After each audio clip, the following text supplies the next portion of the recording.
I thought it was a mistake at first, a clerical error. Wrong student, wrong family.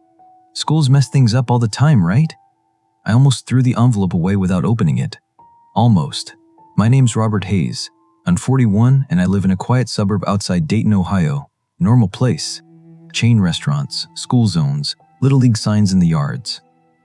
The kind of town where nothing really happens anymore. I work IT for a medical billing company, remote since the pandemic, which means most days it's just me, the house, and a lot of silence I never quite got used to.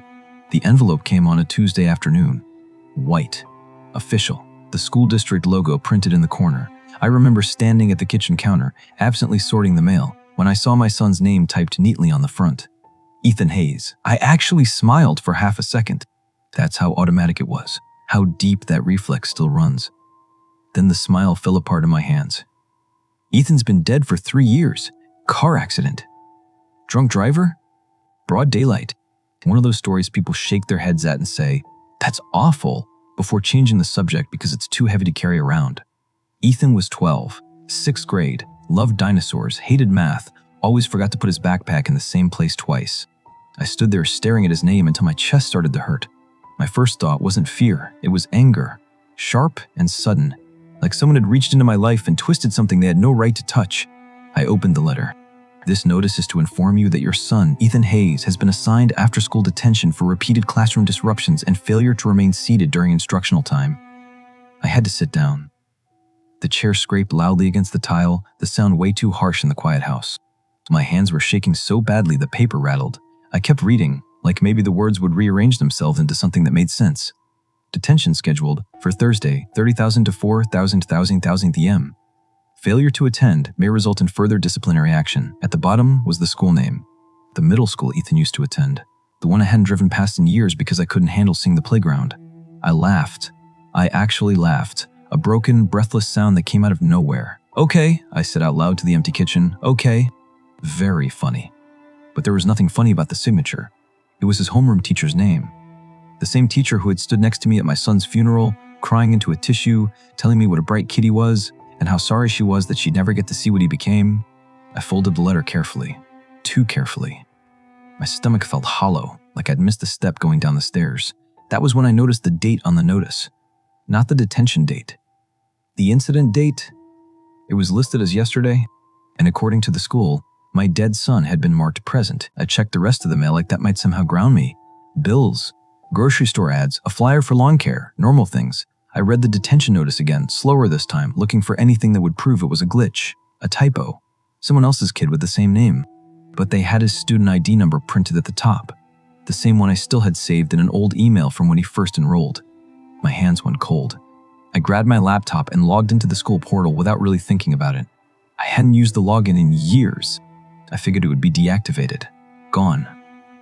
Another door finally closed. It wasn't. Ethan's profile loaded like it never left. Same school photo, crooked smile, hair sticking up on one side because he refused to let me fix it that morning. Attendance marked present yesterday and today. I stared at the screen until my eyes burned. There was a new tab I didn't recognize before, behavior log. I clicked it. Yesterday, left seat without permission. Today, talking during silent reading, my throat tightened. Those were things he used to do, constantly. He could never sit still, always bouncing his leg, always leaning over to whisper something he thought was important. The kind of stuff that used to get him eye rolls, not detention slips. I slammed the laptop shut and paced the kitchen, my heart racing. This was wrong, deeply wrong. I told myself I'd call the school first thing in the morning and demand an explanation. Someone had made a mistake and crossed a line, and I wasn't going to let it slide. That night, I didn't sleep. Every sound in the house felt louder than it should have been. The tick of the wall clock, the hum of the fridge. I lay in bed staring at the ceiling, replaying memories I usually kept buried. Ethan running down the hallway in socks. Ethan arguing that dinosaurs could still be alive somewhere. Ethan yelling, "Dad!" from the other room like it was the most important word in the world. Sometime after midnight, I heard it. Footsteps. Light. Careful. Moving down the hall toward his old bedroom, my breath caught. I lay there frozen, listening, every muscle locked. The footsteps stopped right outside his door. I heard the faint click of the handle turning, then stopping, like whoever was on the other side remembered something at the last second. A whisper followed. "Dad?" It wasn't loud. It wasn't desperate. It sounded annoyed. Like I was late picking him up. I didn't answer. I couldn't. I stared at the dark doorway until my eyes watered, telling myself it was grief, stress, my brain misfiring after seeing that letter. That's what people say happens. Your mind fills in gaps with ghosts. The footsteps retreated. The house went quiet again. But when I finally worked up the nerve to get out of bed and check his room, the door was open. And on his desk was his backpack. The one I watched paramedics cut off him 3 years ago. I didn't touch it. I stood in the doorway like the room might collapse if I stepped inside. The backpack was slumped against the chair, faded blue with the same torn zipper he'd refused to let me replace. One strap was twisted the way it always got when he threw it on the floor instead of hanging it up. I whispered his name without meaning to, just air and sound, no answer. The room smelled wrong, not dusty, not stale. It smelled like it used to when he was alive. Pencil shavings, cheap deodorant, that faint sour-sweet smell kids carry without noticing. My stomach rolled. That smell was memory. It wasn't supposed to exist anymore. I backed out and closed the door, hands shaking so badly I had to try twice to get the latch to catch. I didn't sleep after that. I sat on the couch until morning with every light on, watching the hallway like it might blink. At 7:42 a.m., my phone buzzed. A notification from the school app. Ethan Hayes has arrived on campus. I felt something in me crack, not snap. Crack. Slow and spreading. I opened the app again, even though I already knew what I'd see. His attendance was marked present. A little green check beside his name. No comments. No alerts. I called the school office as soon as it opened. The receptionist answered like it was any other day. I said my name. I said my son's name. I told her there had been a mistake. There was a pause, paper shifting, keyboard clicks. I see him here, she said. My mouth went dry. You see who? Ethan, she said, mildly confused. He's in second period right now. That's not possible, I said. My voice sounded far away, like it belonged to someone else. My son died. Another pause. Longer this time. I'm sorry, she said carefully. But he's been enrolled all year. All year? I repeated. My knees buckled and I had to sit down hard on the couch. He hasn't been enrolled for 3 years. She cleared her throat. Sir, he's been attending regularly, perfect attendance actually, until yesterday. I laughed again. I hated that laugh.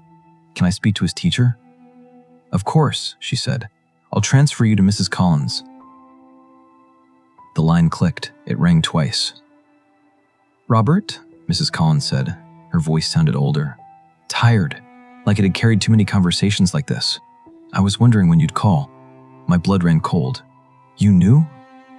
I knew you'd notice eventually, she said softly. You always do. I gripped the phone so hard my hand hurt. What is this? I demanded. Where is my son? She hesitated. Just a breath? He's where he's supposed to be, she said. The problem is, you stopped picking him up. I swallowed. From where?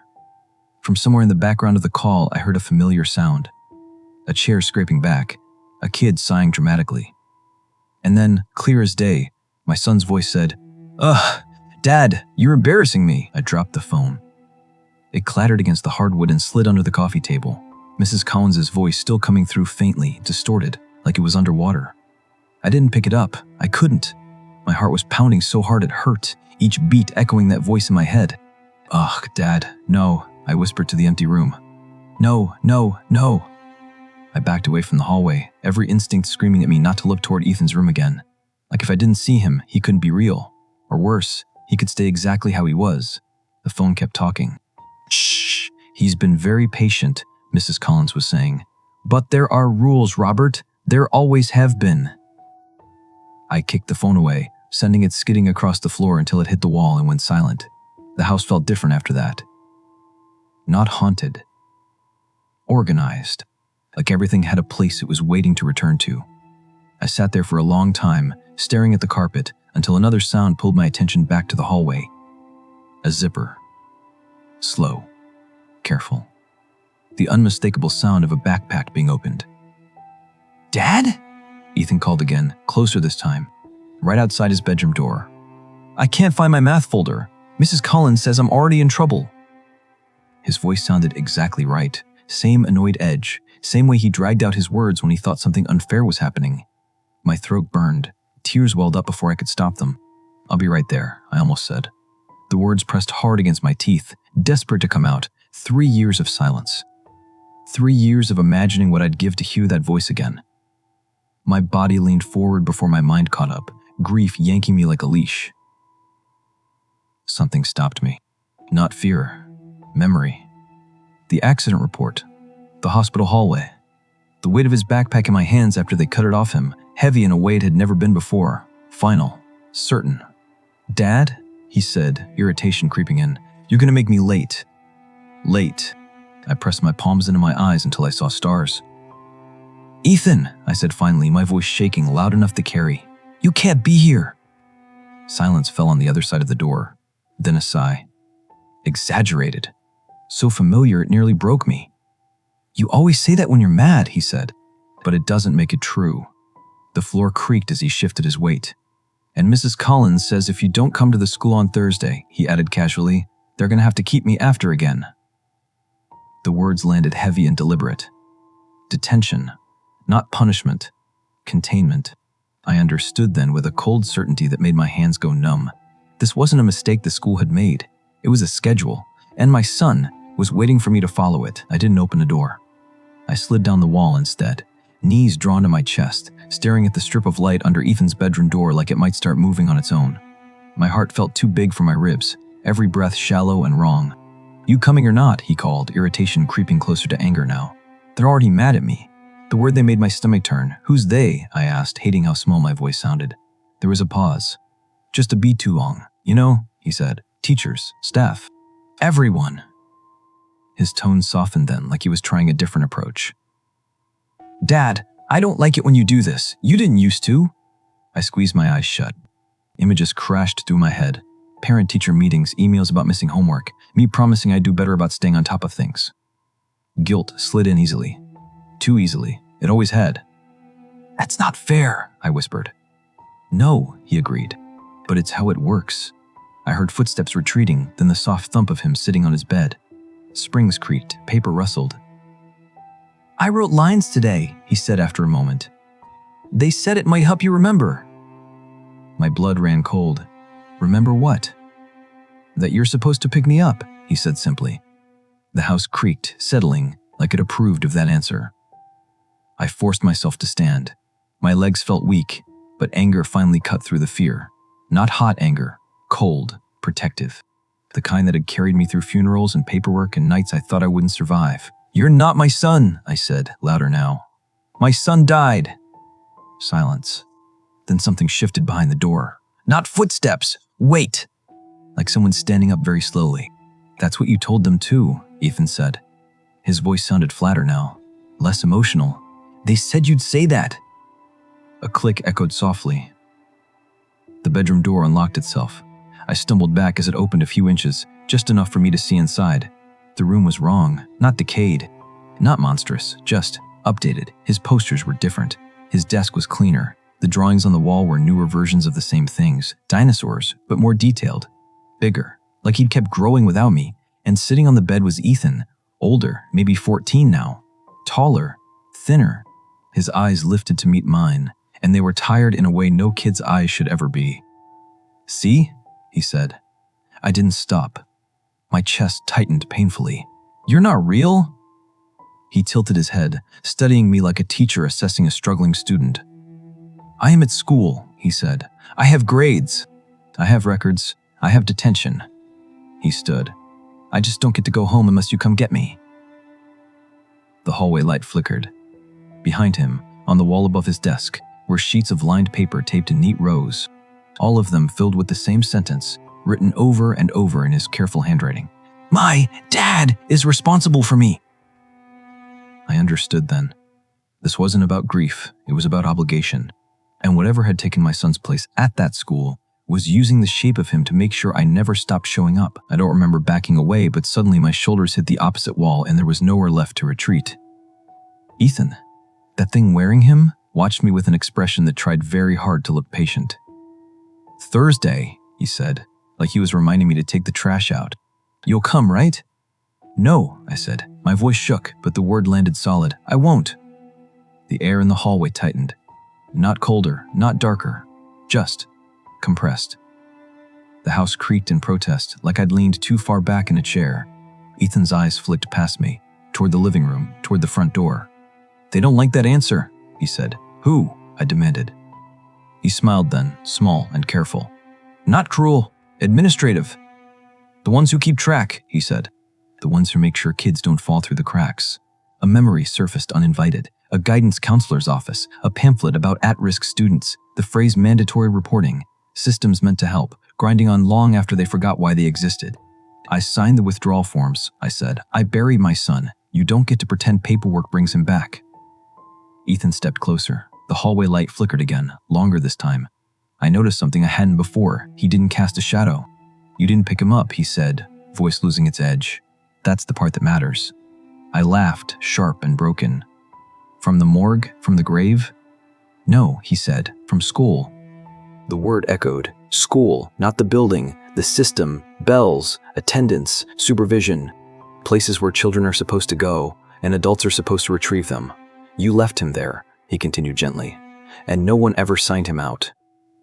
My stomach dropped. "That's impossible." "Is it?" he asked. "You moved. You stopped answering calls. You couldn't drive past the playground. You didn't go back." Images hit me all at once. Unopened emails, voicemails I'd deleted without listening because I couldn't stand hearing the school's number. The way I'd avoided anything that might pull me back into that routine. The routine I never finished closing. "You grieve," Ethan said. "They archive. That's how it works." Something shifted behind him, in the room. The walls hummed softly, like fluorescent lights warming up. I saw it then, reflected faintly in the glass of his framed drawings. Rows of desks, not just his. Dozens. Hundreds, all occupied. Children sitting perfectly still, heads down, writing lines. No teacher in sight. "No," I whispered. "You're not keeping him. You're keeping them." Ethan's smile widened just enough to show teeth. "We don't keep," he corrected. "We hold. Until someone comes." A chime rang softly through the house. Not my phone, not an alarm, a bell, clear, cheerful, the kind that signals the end of the day. "Detention's almost over," he said. "You don't want me to be the only one left, do you?" The front door unlocked with a quiet click, and I understood, finally, what Thursday meant. Not a meeting, a pickup. And if I didn't go, the system would send him home on its own. I slammed the front door shut and locked it, then locked it again until my hands hurt. The bell kept echoing in my ears even after the sound itself faded, like it had rung somewhere deeper than the house. My heart was pounding so hard I thought I might black out. "Dad!" Ethan called from behind me.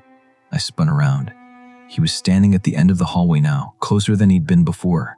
He hadn't walked there. He was just there. The lights above him buzzed faintly, flickering in that sickly way school hallways do after hours. "You can't lock me out," he said calmly. "This is my address too." "You don't live here," I snapped. "You died. I watched you die." His face tightened, not in anger, but in something like disappointment. "You watched them cover me," he said. "You watched them sign papers. You watched them tell you it was over." He took another step forward. Still no shadow. "You didn't watch what happened after?" The walls around us shifted, just slightly. The paint seemed cleaner. The hallway longer. Lockers appeared where the coat closet should have been. Dented metal painted the same beige as the walls. A bulletin board faded into existence, covered in curling flyers, detention rules. Attendance matters. No, student leaves unaccompanied. I backed up until my calves hit the couch. "What happens if I don't go?" I asked, my voice barely working. Ethan tilted his head, considering. "Then they escalate," he said. "Home visits, truancy notices, eventually placement." "Placement where?" The front door rattled, not violently, politely, like a knuckle tapping with practiced patience. 3 soft knocks. I froze. Through the peephole, the porch looked wrong, longer, brighter. The street beyond had been replaced by a wide concrete walkway stretching off into the distance, yellow lines painted along the edge. A crosswalk. Someone stood outside. Not a person, not exactly. It wore the shape of one, tall, thin, dressed in something like a blazer, but the fabric didn't move right, like it was printed on. Where its face should have been was a smooth surface, interrupted only by a laminated badge clipped to its chest. Attendance officer. Behind it, more shapes waited. Smaller. Child-sized. Standing in perfect rows. "Robert Hayes," the thing said through the door, its voice muffled but clear. "We're here to ensure compliance." Ethan sat down on the couch beside me, too close. The cushions dipped under his weight. "You don't want them handling it," he said softly. "They're not, gentle." The knocking came again. 3 taps, patient, official. "Just pick me up," Ethan whispered. "Like you're supposed to." I felt something in my chest tear open, grief and fury and love all tangled together. I looked at him, at the thing pretending to be my son, and for a moment I almost gave in. Then I remembered the desk, the rows of children, the writing that never ended. "No," I said. The word felt heavy, dangerous. The knocking stopped. Outside, something shifted, like a system recalculating. And from somewhere far away, deeper than the house, I heard another bell ring. Longer this time. Angrier. Like the start of something that wasn't supposed to happen at home. The lights went out. Not all at once. One by one, like a hallway after hours. Living room, kitchen, bathroom. The only light left was the dull, flickering glow coming from the hallway, now unmistakably a school corridor no matter how hard I tried not to see it that way. The attendance officer knocked again. Harder this time. Ethan stood up. "They'll come in if you don't answer," he said, voice low. "They always do." "What happens if they do?" I asked.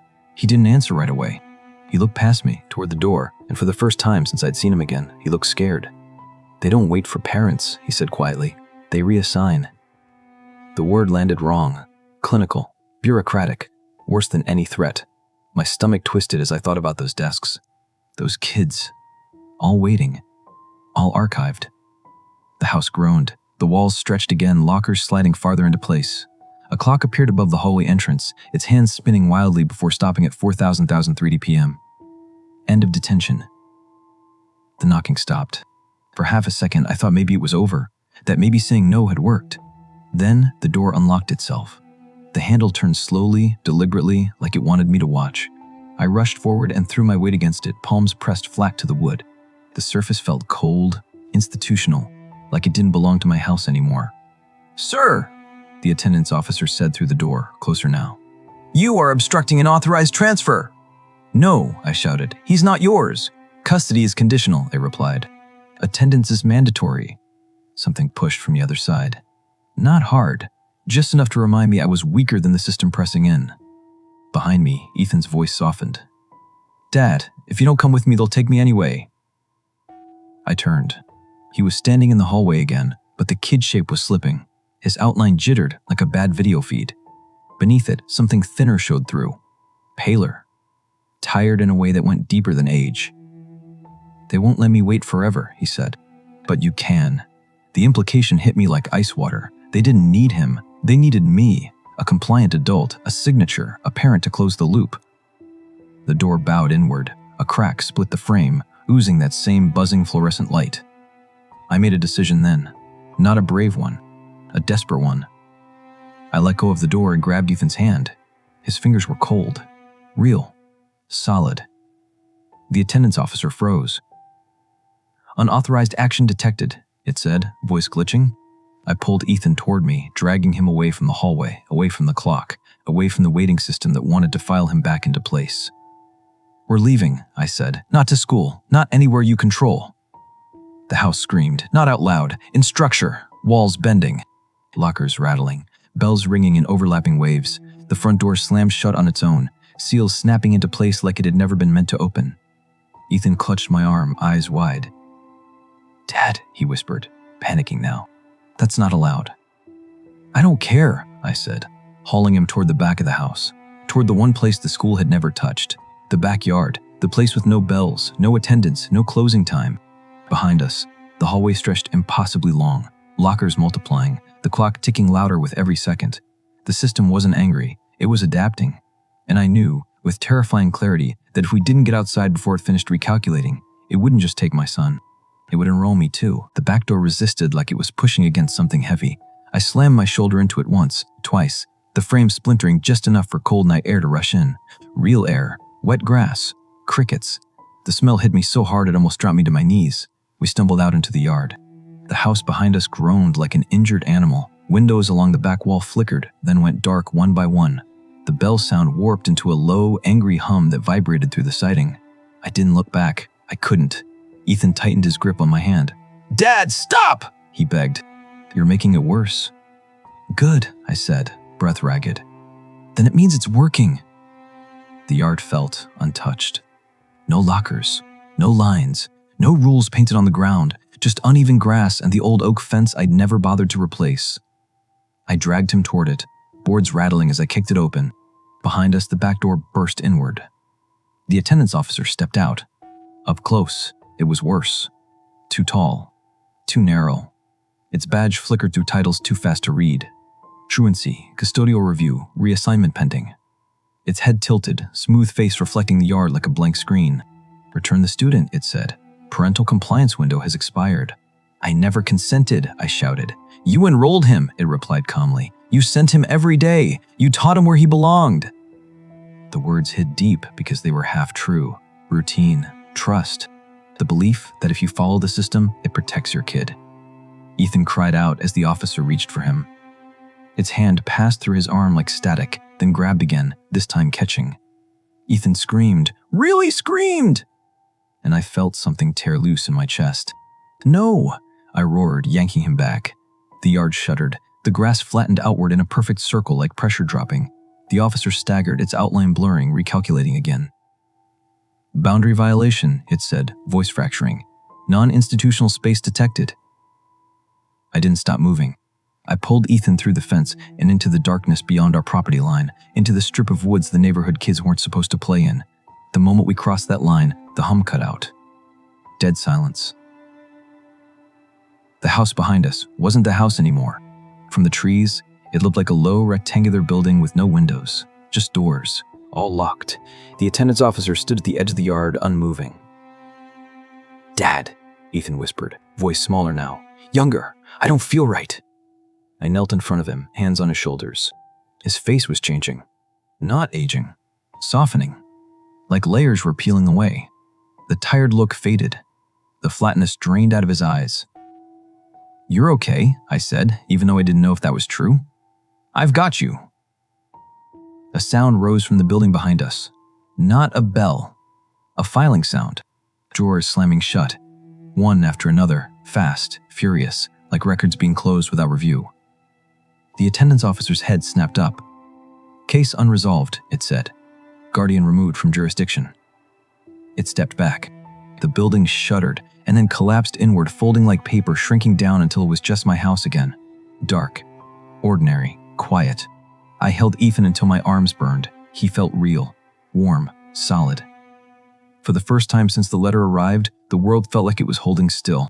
But deep in my chest, beneath the relief, I felt something else. Not victory, a countdown. Because systems don't forget, they escalate.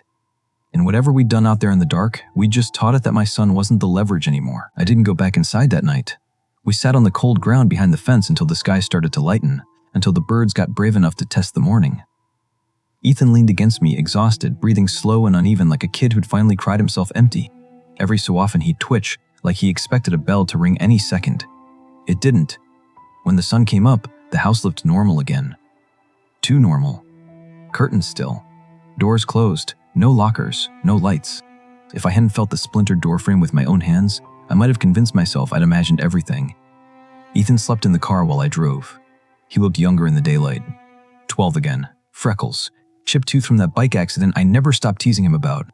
I kept glancing at him in the passenger seat, half expecting him to blur or fade if I looked too long. He didn't. I didn't take him to school. I didn't take him anywhere official at all. We drove until the houses thinned out and the roads stopped having names. I bought him a donut from a gas station and watched him eat it like it was the most important thing in the world. When powdered sugar dusted his shirt, I almost cried. "Am I in trouble?" he asked quietly. The question nearly broke me. "No," I said. "You're not in trouble. None of this is your fault." He nodded, but I could tell he didn't fully believe it. Years of rules don't disappear overnight, especially not when something's taught you that obedience equals safety. My phone buzzed. No sound, just vibration. A new email. No sender name, no subject line. Student status pending review. Guardian compliance unresolved. Failure to report may result in reassignment. I deleted it without opening the attachment. Another buzz followed immediately. Home instruction available. Alternative placement options ready. I turned the phone off. Not silent. Off. For the rest of the day, nothing happened. No knocks, no officers, no bells, just miles of road and a kid beside me who kept checking over his shoulder like something might still be following. By nightfall, I understood the truth I'd been avoiding. I hadn't escaped the system. I'd gone off its map. And systems hate gaps. They don't chase right away. They wait until you stop moving. I kept us moving. Motels that took cash. Back roads that didn't show up cleanly on GPS. Diners with peeling vinyl booths and no Wi-Fi stickers on the door. I paid attention to things I'd never cared about before. Security cameras, school buses, bulletin boards near bathrooms that listed local districts and attendance policies. Ethan noticed too. He started flinching whenever we passed a school zone sign. Covered his ears when a bell rang somewhere we couldn't see. Once, in a grocery store, he froze in place because an intercom crackled overhead. I had to crouch down and talk him through breathing like he was 6 again. "I don't want to go back," he whispered once, gripping my sleeve so hard his knuckles went white. "They know my name." That was the part that scared me the most, because sometimes I thought I heard it too. At night, when Ethan was asleep, I'd lie awake staring at the motel ceiling, listening to the hum of electricity in the walls. In that hum, if I let myself focus too long, I could almost make out voices, not words, categories, numbers, checklists being updated somewhere far away. I stopped using my real name when we checked in, stopped letting Ethan answer questions from strangers, stopped correcting people when they got his age wrong. The less precise we were, the safer it felt, like we were blurring ourselves just enough to slip between lines on a spreadsheet. But the system adapted. It always does. One afternoon, in a town I don't remember the name of, Ethan came back from a restroom pale and shaking. He wouldn't meet my eyes. "There was a poster," he said finally, "on the wall, about truancy." My chest tightened. "What did it say?" He swallowed. "It had my picture." I laughed reflexively. "Too fast. That's not possible." "I know," he said, "but it was me. Same shirt, same scar on my chin. It said I was temporarily unplaced." That word again, placed, like furniture, like files, like kids. I drove for 6 hours straight after that, hands aching on the wheel, my mind racing. I realized then what we'd really done that night in the yard. We hadn't broken the rules. We created an exception. And exceptions don't get erased. They get studied. Optimized. Somewhere, whatever tracked attendance and custody and responsibility wasn't trying to take Ethan back anymore. It was trying to understand me. Why I'd resisted. How I'd crossed a boundary it couldn't. What would make me comply next time? As the sun went down and the road stretched empty ahead of us, a horrible thought settled into place. It didn't need my son anymore. It had learned something far more useful. It had learned how to follow a parent who refuses to let go. And sooner or later, it was going to test how much that love could endure. I'm writing this from the front seat of the car while Ethan sleeps beside me, his head against the window, mouth open just a little the way it always used to be after a long day. He looks peaceful right now, normal, like a kid on a road trip with his dad. That's how I know it's not over. We don't stay anywhere more than one night anymore. If a place feels too organized, too orderly, we leave before dusk. I don't let him out of my sight. Ever. Bathrooms, gas stations, motel lobbies. I wait outside stalls like an overprotective lunatic because I've learned what happens when systems get a child alone. Sometimes, when I'm not looking directly at him, I swear he flickers. Just for a fraction of a second. Like a bad frame in a video. He says he doesn't notice it. I don't push. The messages haven't stopped. They just don't come through phones anymore. Receipts with the wrong name. Forms slid under motel doors with blank signature lines.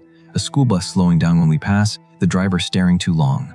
Once, in a diner, a waitress smiled at Ethan and said, "You must be tired of missing class." I stood up so fast I knocked the table over.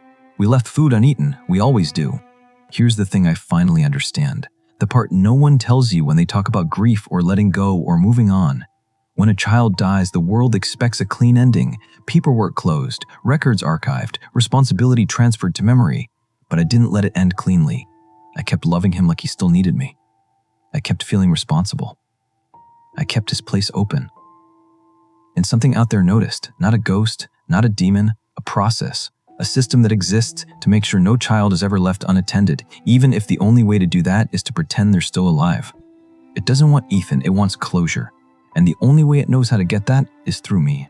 If you're reading this because you got a letter that makes no sense, If a name you buried shows up where it shouldn't, if an institution insists you're still responsible for someone you lost, do not follow the schedule. Do not go to the meeting. Do not sign anything. Because the moment you accept their version of events, the moment you show up where they expect you to be, they don't give your child back. They mark you present. Ethan stirred just now. He opened his eyes and looked at me, confused but warm and real, and said, "Dad, are we okay?" I smiled and told him yes. And as long as I keep driving, as long as I never let the system decide when our day is supposed to end, that answer stays true. But if we ever stop moving, if I ever believe I'm tired enough to hand him back to something that promises order, then the next letter won't be about detention. It'll be about enrollment, and this time, it'll have my name on it.